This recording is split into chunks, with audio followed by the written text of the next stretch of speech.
I never thought I'd be sitting in a police station at 62 years old, watching my husband of 38 years being led away in handcuffs. But here I was, my hands still trembling as I signed statement after statement, each signature feeling like I was signing away the life I thought I knew. Let me start from the beginning, because even now, months later, I still can't quite believe how blind I was. My name is Margaret, and for the past 7 years, I'd been living with chronic tooth pain. It wasn't constant. It would flare up for a few weeks, then subside, only to return again. My gums bled when I brushed my teeth. I had persistent headaches. Some days, the left side of my face felt swollen and tender. I mentioned it to my husband Robert countless times. He's been a dentist for over 40 years, one of the most respected in our city. "It's probably just inflammation," he'd say, barely looking up from his newspaper. "You're getting older, Margaret. Our bodies don't heal like they used to. I'll prescribe you something for the pain." And he did. Pills for inflammation, antibiotics when it got really bad, pain medication that made me drowsy. "Just give it time," he'd always say. "These things take time to heal." I trusted him. Why wouldn't I? He was my husband, the father of our 2 grown children, and a medical professional. When you've been married for nearly 4 decades, you don't question your spouse's expertise in their own field. But 7 years is a long time to be in pain. The turning point came last month, completely by accident. Robert had gone to a dental conference in Chicago, 3 days of continuing education credits and networking, he'd said. I was alone in the house when the pain flared up again, worse than ever. My entire jaw throbbed. I could barely open my mouth to eat. I looked in the mirror and saw that the left side of my face was visibly swollen. I called Robert's cell phone. No answer. I tried 3 more times over the next 2 hours. Nothing. I was getting desperate. The pain medication he'd given me wasn't touching this level of discomfort. That's when I remembered.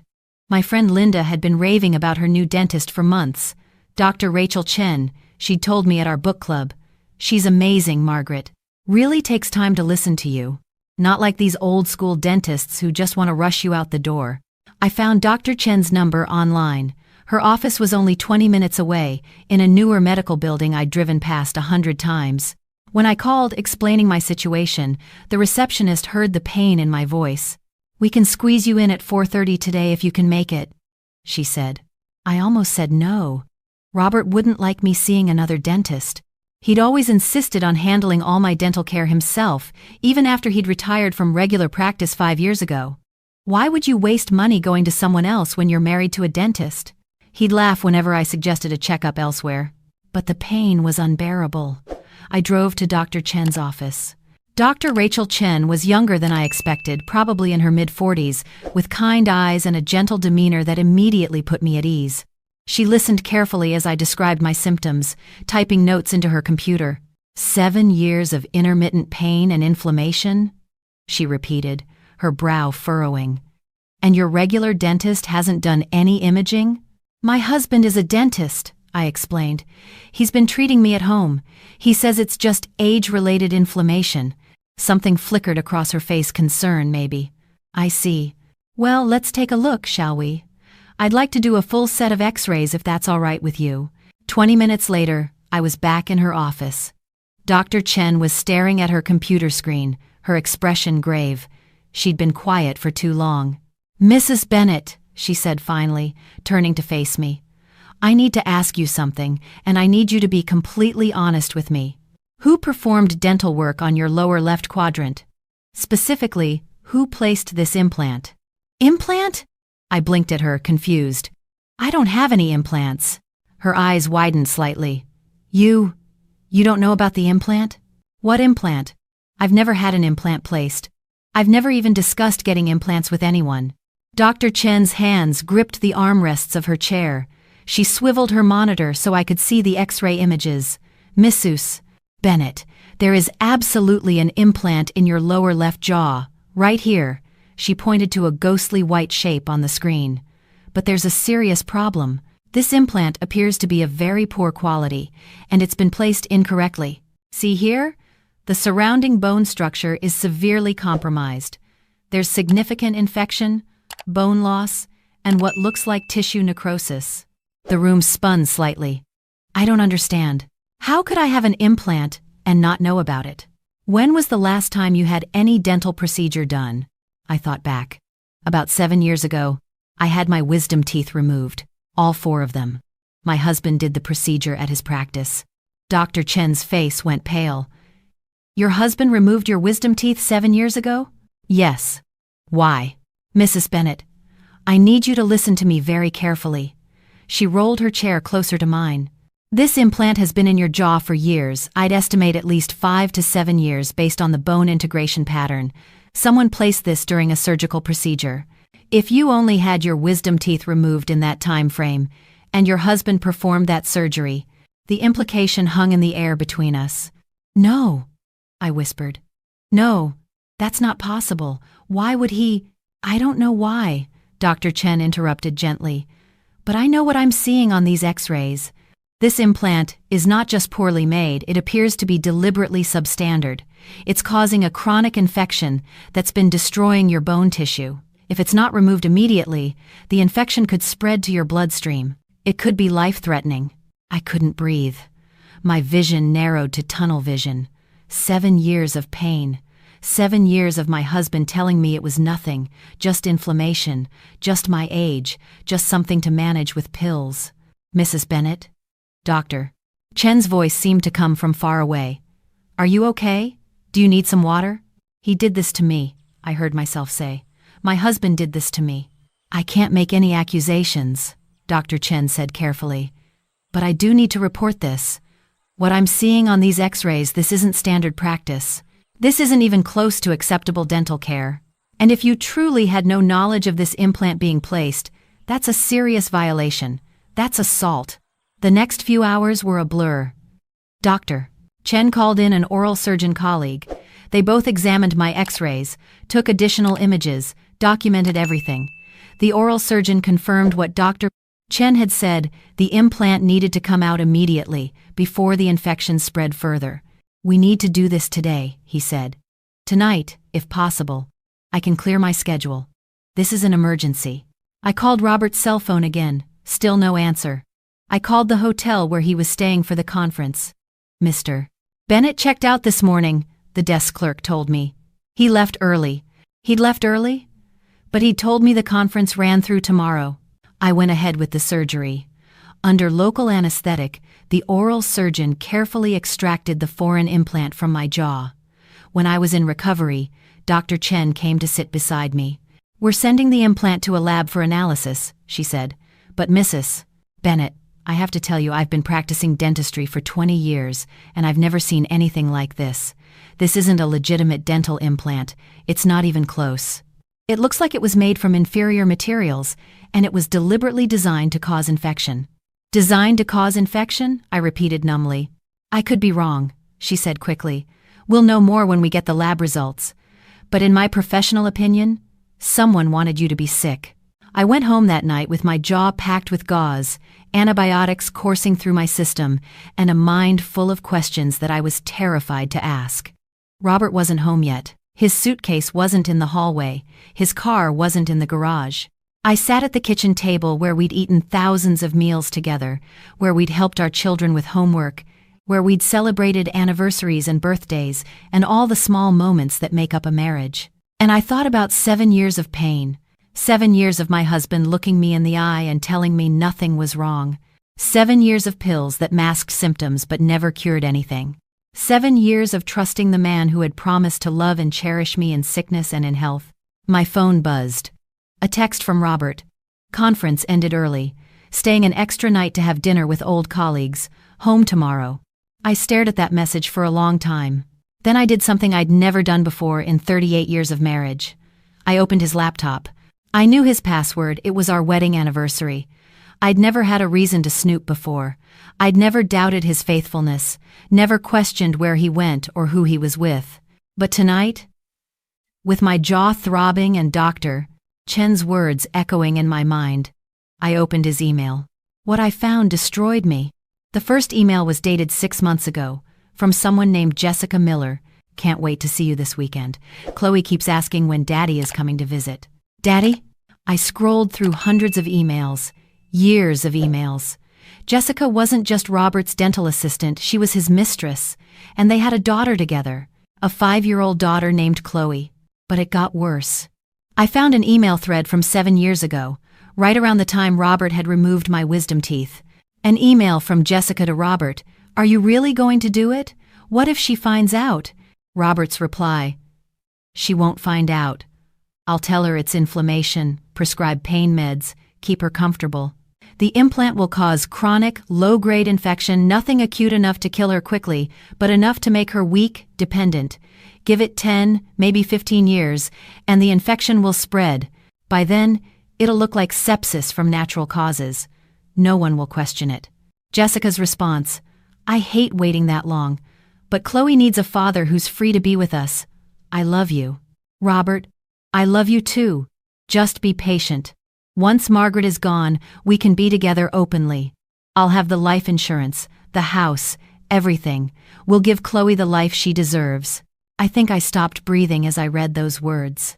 My husband, the man I'd loved since I was 24 years old, the man who'd held my hand through 2 difficult pregnancies, who'd built a life with me, had been slowly poisoning me.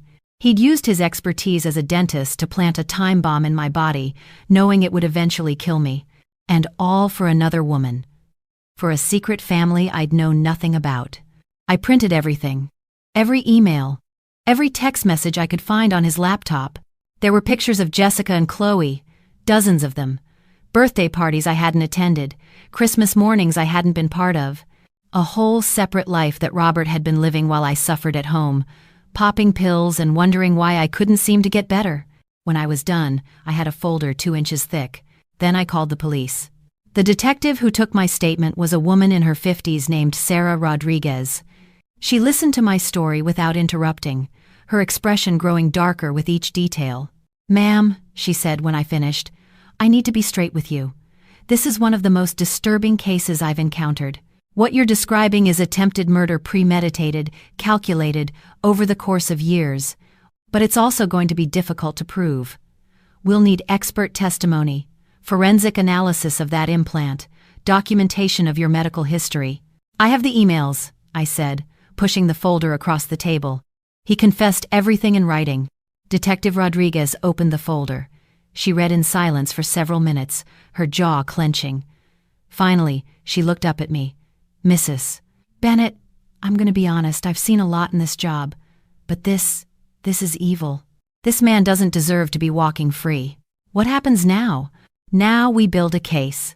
I'll need you to sign some forms, give us permission to access your medical records. We'll bring in Dr. Chen and the oral surgeon as witnesses.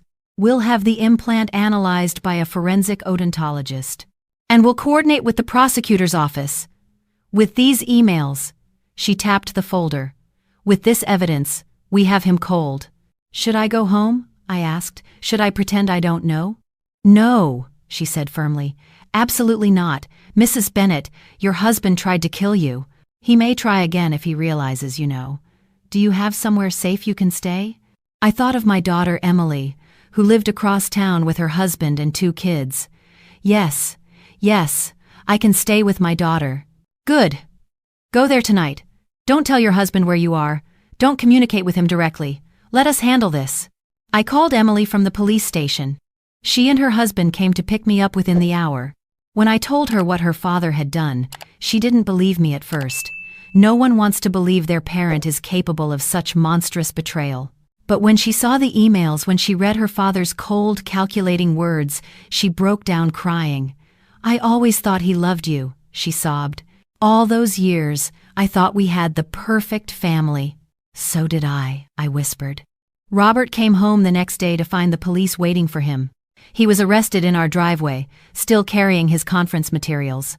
The look on his face when Detective Rodriguez read him his rights: shock, confusion, then dawning horror as he realized I'd discovered everything that's an image I'll carry with me forever.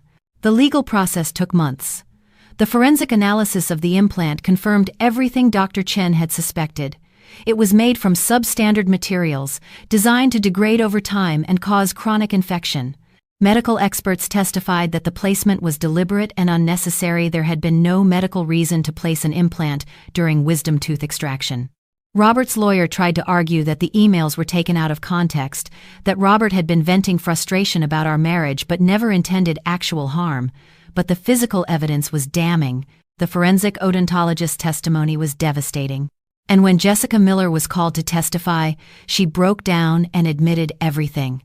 She confirmed that Robert had told her about his plan, that she'd known what he was doing to me. The prosecutor painted a picture of a man who'd grown tired of his marriage but didn't want to lose his financial security.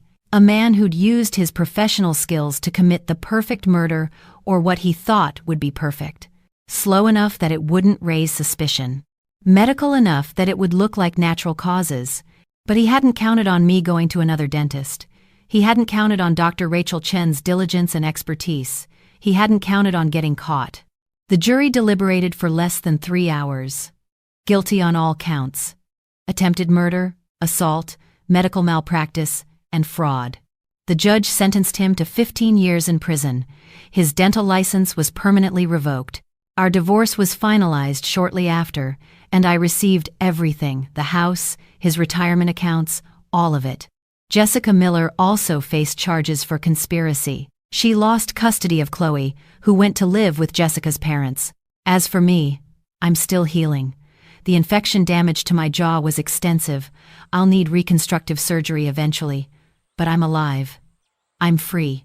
And slowly, painfully, I'm learning to trust again. Dr. Chen and I have become friends. She checks on me regularly, monitors my healing progress. "You're stronger than you know," she told me recently. "Most people wouldn't have survived what you went through physically or emotionally." "I didn't have a choice," I said. "We always have a choice. You chose to seek help when something felt wrong. You chose to trust your instincts. You chose to fight back. Those were all choices, Margaret. Don't minimize that. My children have been my rock through all of this." Emily and her brother David struggled to accept what their father had done. It's not easy learning that one of your parents tried to murder the other. But they've stood by me, supported me, helped me rebuild my life. And there's been one unexpected bright spot in all this darkness. The oral surgeon who removed the implant, his name is Thomas, has asked me to coffee a few times. We've discovered we have a lot in common. We're both newly single after long marriages. We both love mystery novels and terrible puns. He makes me laugh in a way I haven't laughed in years. It's early days, and I'm not rushing into anything. But it's nice to remember that not all men are like Robert, that there are still good people in the world, that even at 62, after everything I've been through, I can still hope for happiness. Sometimes I think about those 7 years I spent in pain, trusting my husband to heal me while he was actually killing me. I think about how easy it is to miss what's right in front of you when you love someone, how dangerous blind trust can be. But mostly, I think about Dr. Chen's concerned face when she showed me those x-rays. I think about her courage in reporting what she saw, even though it meant accusing another dentist of horrific malpractice. I think about how one person's professional integrity saved my life. "What made you look so closely at my x-rays?" I asked her once. Another dentist might have just seen infection and treated it without questioning the cause. She was quiet for a moment. "When you told me your husband was a dentist who'd been treating you for 7 years, something didn't sit right. If my spouse had chronic dental pain for that long, I'd move heaven and earth to figure out why. The fact that he hadn't. It raised red flags, and when I saw that implant," she shook her head. "It didn't make sense. None of it made sense. So I kept looking until I found answers. You saved my life. You saved your own life by coming to see me, by listening to your instincts that something was wrong. She's right, I suppose, but I'll always be grateful to her. Without her expertise, without her willingness to ask difficult questions, I'd probably be dead within a few years. Robert would have collected on my life insurance, moved Jessica and Chloe into our house, and no one would have suspected a thing. Instead, he's in prison. Jessica lost her daughter and her career, and I'm here, alive, healing, and learning to build a new life from the ashes of the old one. Last week, I visited Robert in prison. I don't know why I needed to see him closure, maybe, or just to look him in the eye one more time. He looked older, grayer, defeated. "Why?" I asked him. 38 years, Robert. We had a life together. We had children. Why not just ask for a divorce? He stared at the table between us for a long moment. Finally, he said, I was a coward.